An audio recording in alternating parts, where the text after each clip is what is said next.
Okay, guys, welcome back. This time we shall be talking about a topic by the name of mitral valve prolapse (MVP). Earlier, the name for this condition was floppy valve syndrome, or a third name for this was Barlow syndrome. We will today study what are the causes for development of this and what will it ultimately lead to. And if you look at the adjoining image which is present here, you will notice that there is a definite billowing of the mitral valve leaflets. I'll just zoom it in.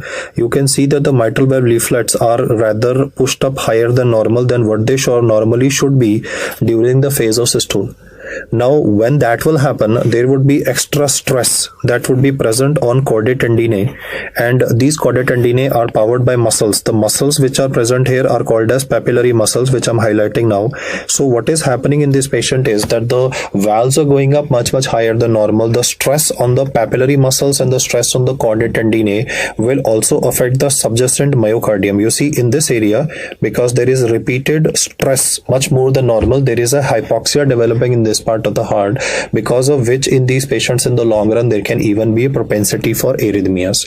This is the first time that I'm telling you that a valvular lesion can contribute to development of a ventricular arrhythmias in a patient. Now, normally I have spoken about mitral stenosis, where I've said structural damage to left atria will cause atrial fibrillation, but in this case I'll repeat my statement again. The valves go higher than normal, the stretching of the chordae tendineae put undue stress on papillary muscles, and the undue stress on the papillary muscles results in a subendocardial ischemia that can be responsible for development of arrhythmias in this condition as well. So let us now study regarding why would you be having is a development of MVP in an individual. So we will first talk about causes of development of mitral valve prolapse, and the leading cause why this occurs is because of the myxomatous degeneration of the mitral valve tissue. What that basically means is that there is a defect in the collagen arrangement and the type of collagen which is present here.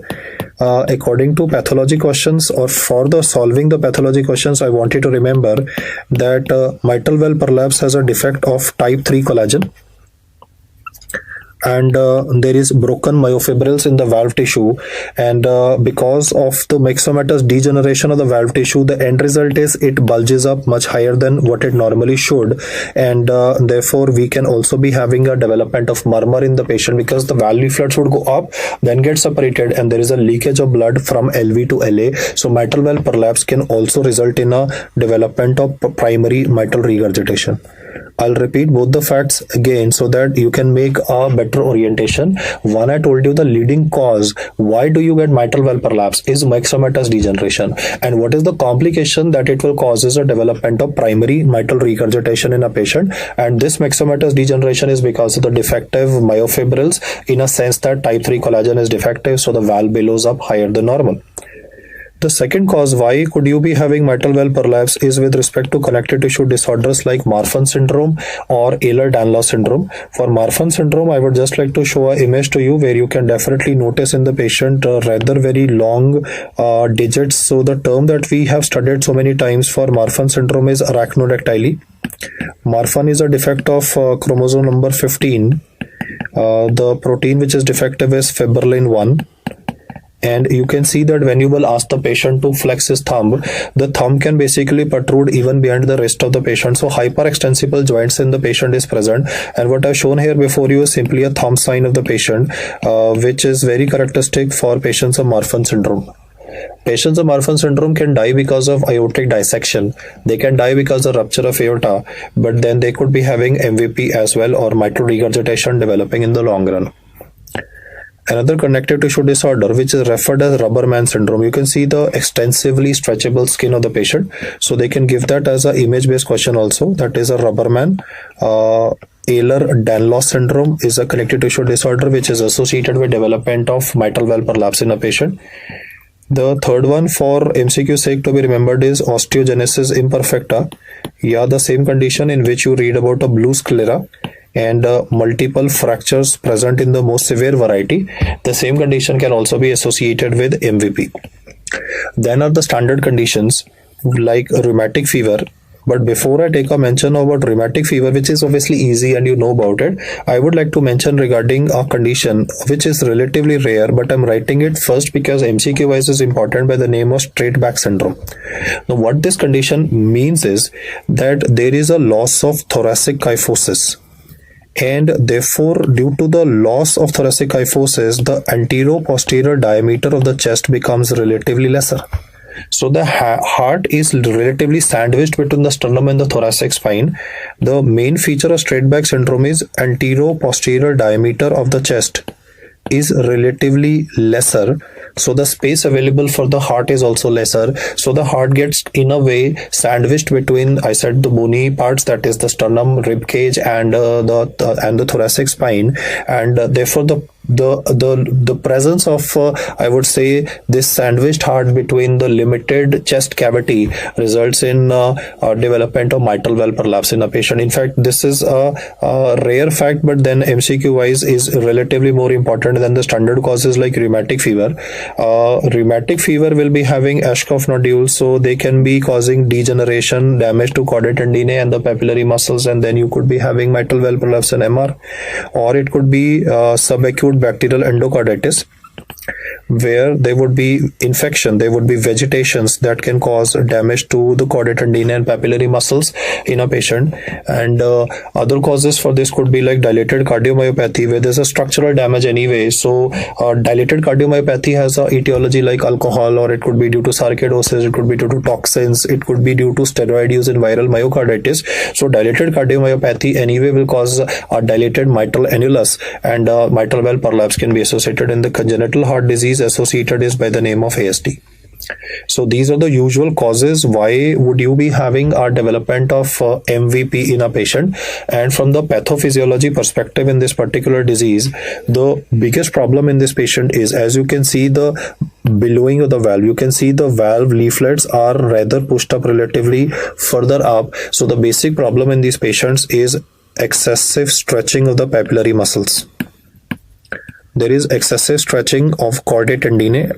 Chordae tendineae are these anatomical structures in the undersurface of the valves which helps the valve leaflets to close properly. So two things are happening here. One is the excessive stretching of chordae tendineae, which are connected to papillary muscles.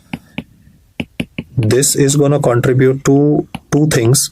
One, there will be auscultatory finding created here. The reason for this auscultatory finding by the name of mid-systolic click is the tension which is created. When I'm saying excessive stretching, it means like a rubber band, the chordae tendineae is getting stretched.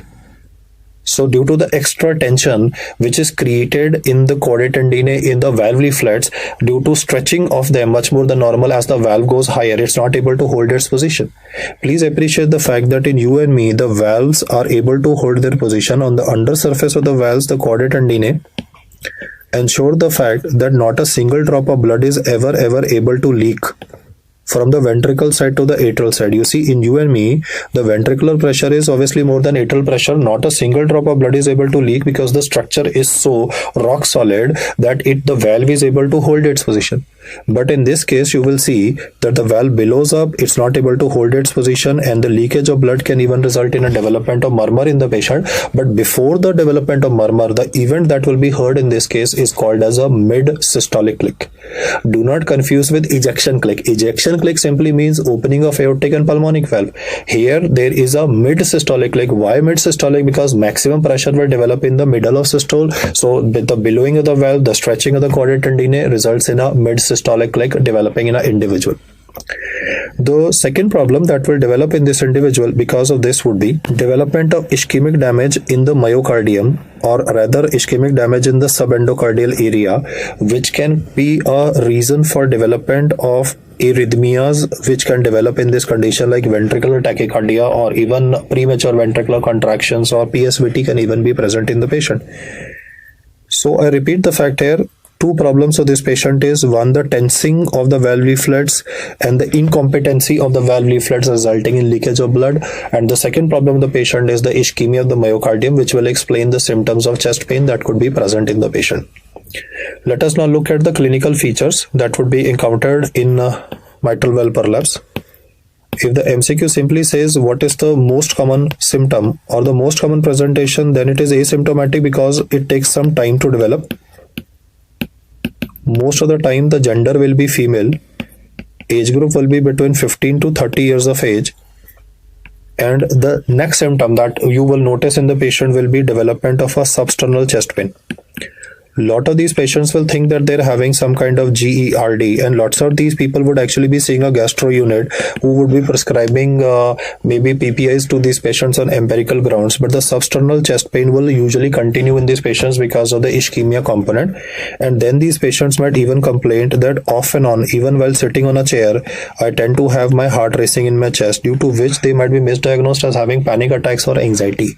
In fact, I've personally seen cases where the person was on this young doctor. In fact, she had done medicine, and she was having this problem herself for so long, and she thought that it's a panic attack. She was on anti-anxiety medication, and when a routine ECG monitoring and a Holter was done, then it was found that the reason for why she was having these palpitations were multiple PVCs that were coming. So she anyway had to take treatment for it.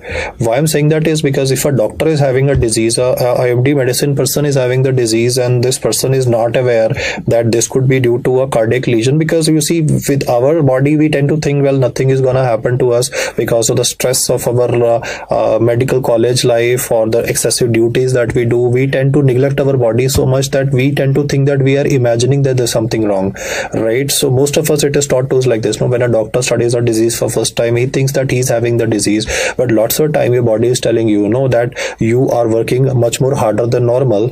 And that's the right thing to do, but there are some symptoms like cardiac symptoms if coming up. A proper thorough checkup should be definitely be done, because after all, a healthy body can be resulting in a healthy mind.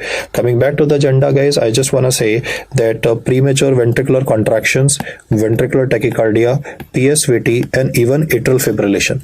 Why atrial fibrillation? Though the problem was in the ventricles, is because ultimately the blood will go from LV to LA, so there's a structural dilatation of the left atria, and that can trigger even a structural damage to left atria, can trigger a atrial fibrillation in these patients as well. The next reason why these patients can come to you is if there's a development of infective endocarditis. Why infective endocarditis? Because mitral valve in our body operates at the highest pressure gradient, so the incidence of infection can definitely be higher. Because this condition will result in mitral regurgitation in the long run. Mitral regurgitation has high predisposition to development of infective endocarditis. In fact, there's a possibility that the vegetations might even go to the brain.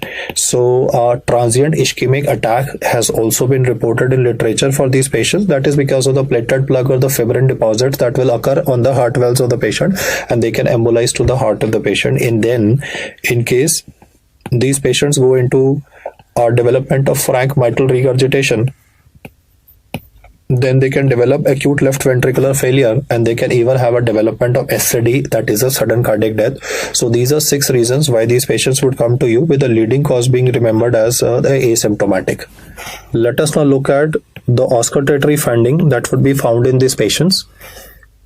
To help you remember this on a long-term basis, I'll just draw a quick diagram so that you can remember it better. On the right-hand side, you can see the tricuspid valve bulging up during the phase of systole, and you can also notice the mitral valve, which is going up much higher as compared to normal. So higher the valve will go, the structures which are present on the undersurface, the structures on the undersurface are chordae tendineae, they would basically be stretched much more than normal. So the tension that develops in these chordae tendineae will result in an auscultatory finding that's called as the mid-systolic click. Appreciate the fact that in these patients, first you will be having an ejection click, because first the aortic and pulmonic valves will open, so it will cause 80 ml blood to rush into aorta, 80 ml blood into pulmonary artery, and then there will also be extra tension. So I'm just putting marking here to say there is extra tension in the middle of the systole. Why I'm saying middle of systole is because max pressure is generated in the middle of the systole. So when you auscultate this patient, like this is S1, S2, period between S1, S2 is systole. So after S1, I first shown symbolically ejection click, and then there would be a couple of mid-systolic clicks in this individual.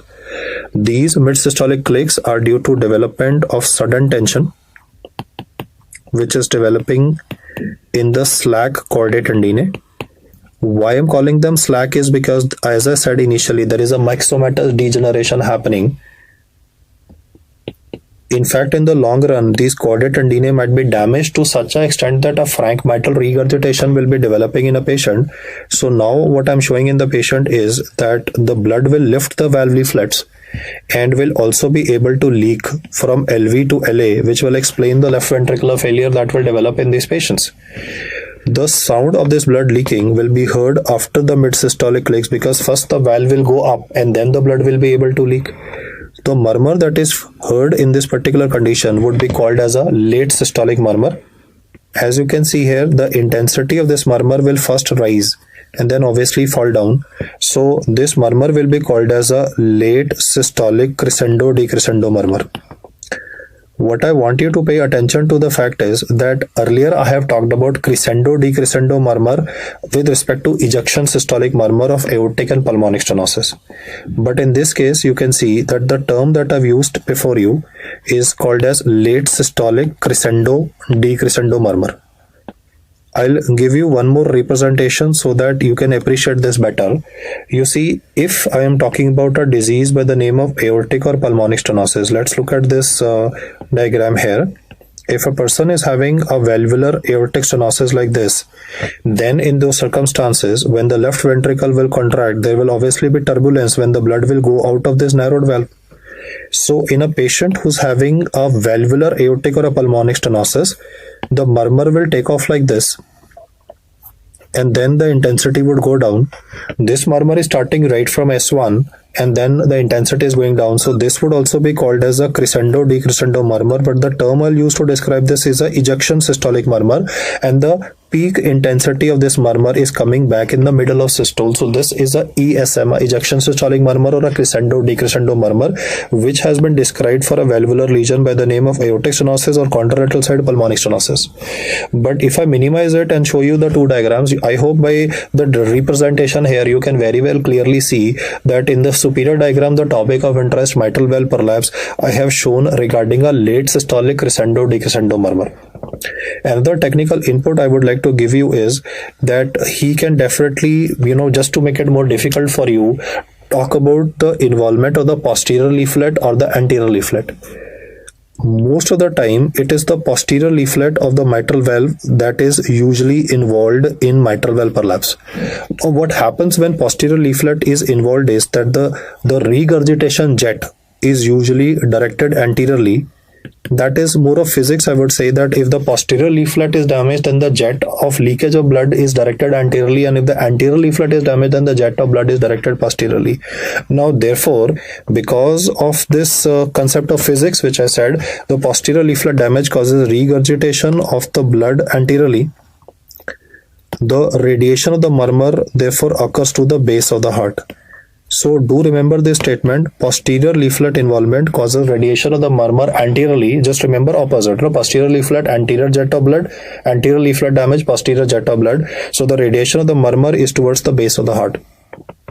However, if the anterior leaflet is affected in the patient, then the jet of blood will be directed posteriorly, and therefore the radiation of the murmur is usually towards the axilla. So there's a possibility in the MCQ that either he might say murmur radiating to the base of the heart, or he might say murmur radiating to the axilla or to the back, and a common murmur that radiates to the axilla is that of mitral regurgitation. So therefore you can definitely get confused on reading the statement, but in mitral regurgitation there would be a pansystolic murmur. But in mitral regurgitation there will be a pansystolic murmur. So if you read about pansystolic murmur radiating to the axilla, it is mitral regurgitation. If you read about a late systolic crescendo decrescendo murmur radiating to the axilla, that tells you the fact that there is a damage to the anterior leaflet in the patient. We shall now be studying regarding how the murmur of mitral valve prolapse is affected by standing and squatting. You see the fact that whenever a person will stand, then the venous return to the right side of the heart will definitely reduce. That means the amount of blood in the cavity of the heart will be relatively lesser. But if a person will squat, then this will contribute to increase in the venous return to the heart, and more venous return would mean that there is more blood in the cavity. Now, the basic logic why the murmur duration changes is because of the fact that the prolapse that occurs in the upward direction is inversely related to the size of the cavity of the left ventricle. Though this is more of physics, but I'll still try to explain this to you. What I'm saying is that when the cavity will become, suppose, enlarged, the pressure will be dissipated horizontally, so the prolapse will be lesser.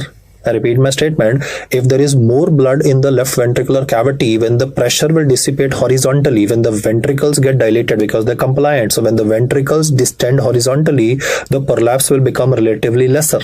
Vice versa for if the cavity is relatively smaller. So let's just practice it here. Suppose I have asked a person of mitral valve prolapse to stand. This is gonna decrease the venous return.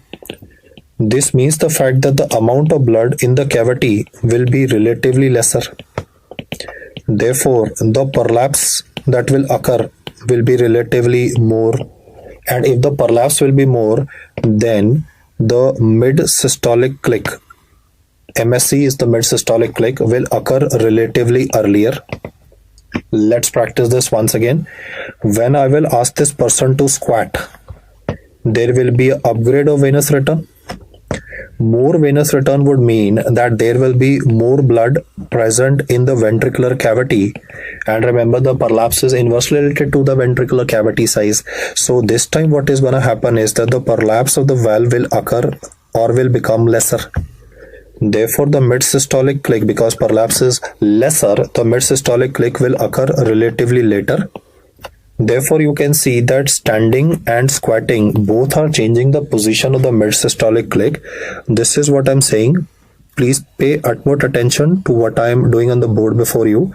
This is the representation of S1 and S2. After S1, I've shown is the ejection click, and then I have shown that on squatting in an individual, because the mid-systolic click in the patient will occur relatively later, so I am shifting the position of the mid-systolic click in the patient. You can see as compared to earlier, the mid-systolic click is occurring later, and after that, obviously, there can also be a murmur of leakage of blood. That would be a late systolic crescendo, decrescendo murmur. So, final output is like this, that the duration of the murmur is definitely changing.